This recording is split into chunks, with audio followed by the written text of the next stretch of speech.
even after the unimaginable loss of losing James, after all those obstacles deliberately put in your way.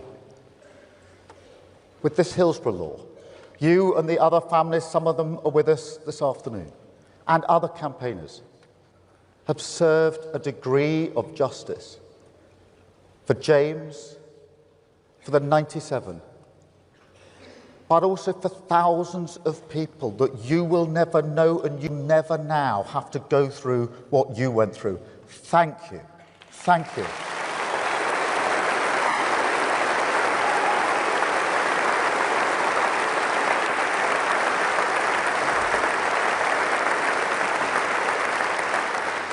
Margaret, I remember meeting you and some of the other families nearly 15 years ago now with Bishop James Jones.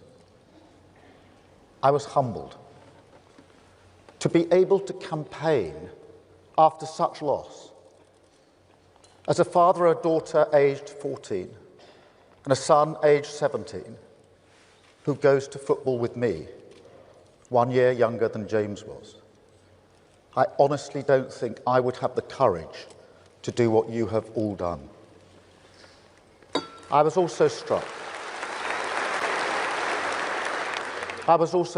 at that first meeting by meeting some family members who had never felt able to talk about what happened that day, perhaps because they feared that people like them would never be heard. Conference, this party was founded to hear working class people like that, to look directly into the eyes of their suffering, even when the state turns its back. And so the Hillsborough law is not just a promise delivered, it is also a recognition that whether it's Hillsborough, Grenfell, Windrush, Horizon, the grooming gangs, Infected Blood and so many more, the British state consistently refused to see injustice because they're working class, they're black, they're women and girls. And so, Margaret, I know we can never undo the pain for you and all the other families, but we can show that in the Britain that we are building, the state will see, the state will listen, the state will be accountable to working people, because now injustice has no place to hide.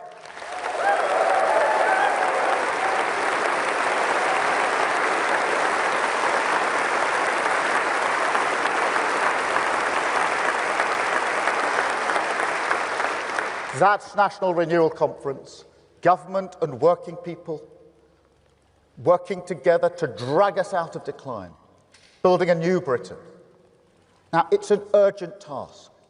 We can all see that the country faces a choice, a defining choice. Britain stands at a fork in the road.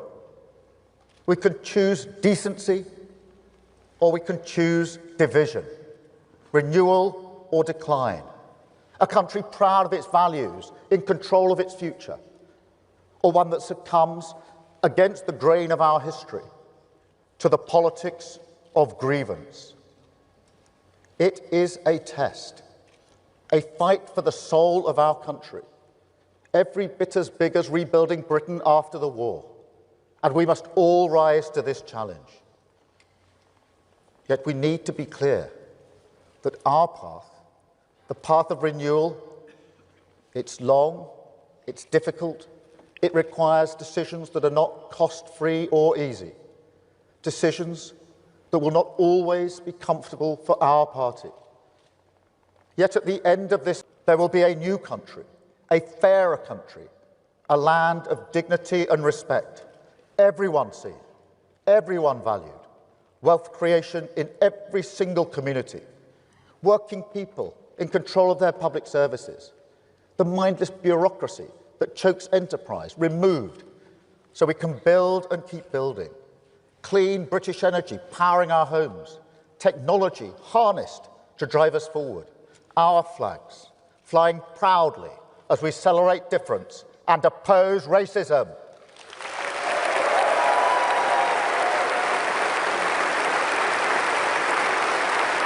conference.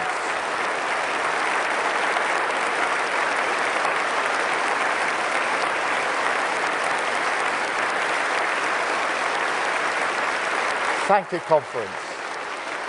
The basic, ordinary hope of a better future for our children, and through that, a Britain that has rediscovered the belief, the togetherness, the pride to take control of its future. That's what we're building, conference. That's national renewal, a Britain built for all.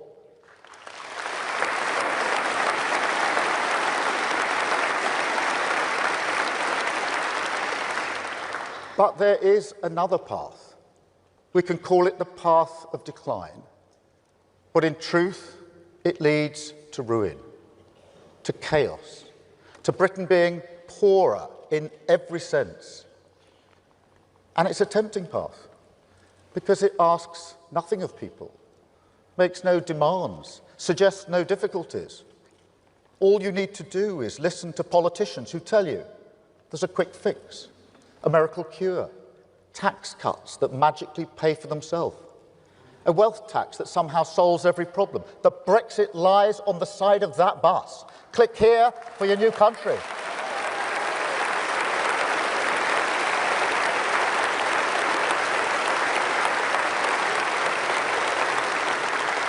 We can all see these snake oil merchants on the right, on the left, but be in no doubt, conference, none of them have any interest in national renewal because decline is good for their business.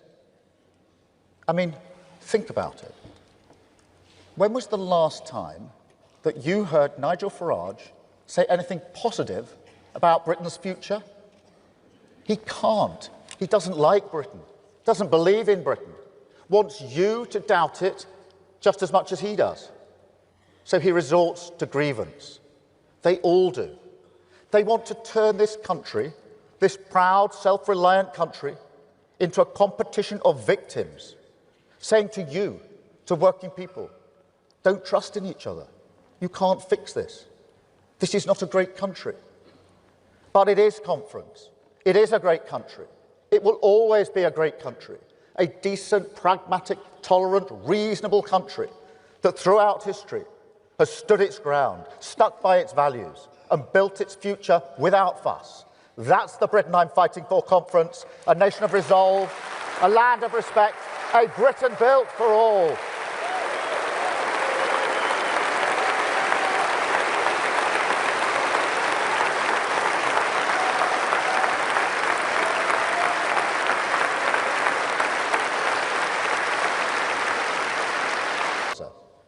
All sides must now come together to bring this initiative into reality, because we must restart the hope of a two-state solution, a safe and secure Israel, alongside the long-promised Palestinian state, a state that this country now recognises.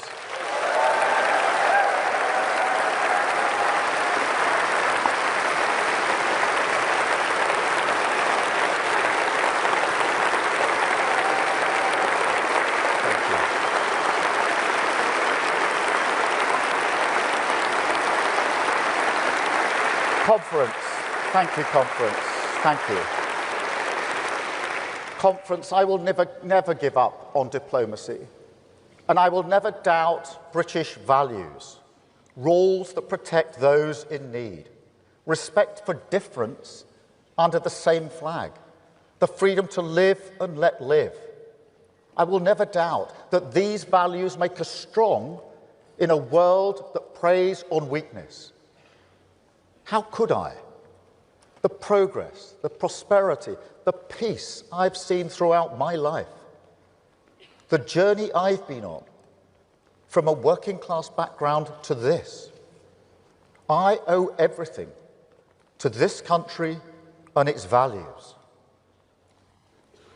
But working people, they're losing faith. They're ground down. Politics has made them question Britain. And can you blame them? They've been nothing but patient. They lived through austerity, Brexit, COVID, played by the rules, kept their side of the bargain. But time and again, politics ducked the challenge of renewal. Their high street, their pubs, their youth clubs, the places that shape a life, that create a common memory, struggling against the tide of decline. That is why we must never, never find ourselves defending a status quo that manifestly failed working people.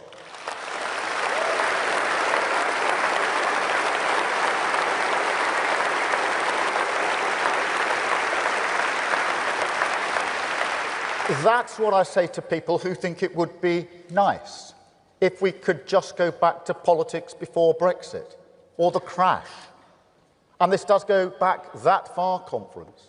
The global financial crisis is when we were exposed, when a new Britain should have been born. Complacent. That's the only way to describe it. Complacent. We place too much faith in globalization, the establishment across so many institutions, in hock to its lazy assumptions that immigration is all we need to give us the workers. Infrastructure will always be there because we built it decades ago. The world always on hand to give us the goods. It doesn't matter if our industry leaves. It doesn't matter if we don't train our young people. It doesn't matter if wealth creation is hoarded by just a few communities. Well, conference, look at our world now. Because in our age of insecurity, we can see now that it does matter. We do need to put our security first. We do need to unlock the potential of every community. We do need a more muscular state, freed from the red tape that stops us building, growing our economy from the grassroots, renewing every town and city on these islands.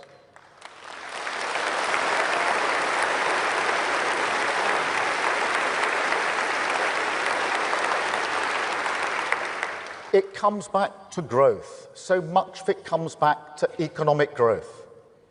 In fact, I'll say it now so there's no doubt, the defining mission of this government is to grow the economy, improve living standards, and change the way we create wealth. An economy that grows not just from the top, but from the grassroots. Because growth is the pound in your pocket.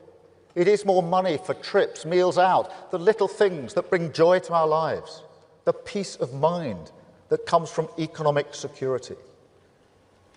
But it is also the antidote to division.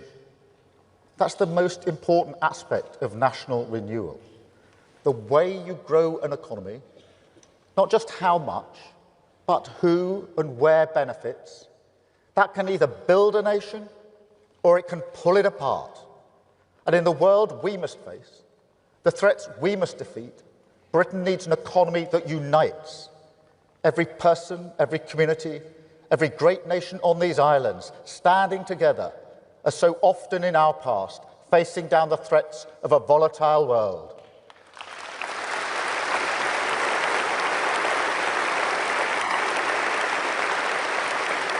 And it is a choice. You can exploit asset bubbles to distract from stagnating wages. You can balance the books by cutting long-term investment. You can cut taxes for the few whilst dismantling the infrastructure for the many. But the affordable homes that we built, the libraries that we opened, the Sure Start centres that gave so many families a better start in life, all in it together. That's what they said. Come on. The country they created, it's still around us today. Old and young, north and south, scrapping over the crumbs, draining the well of responsibility, the patriotic responsibility that we owe to one another. But there's another choice, conference. You can choose industrial policy, government and business bringing the future closer, British graft backed everywhere, from the steelworks in Scunthorpe to the data centres in Essex and the wind farms of South Wales. You can choose to unleash British enterprise, strip out bad regulation, confront the blockers that strangle a thriving private sector. The most important thing we need for every community to stand more proudly on their own feet. You can choose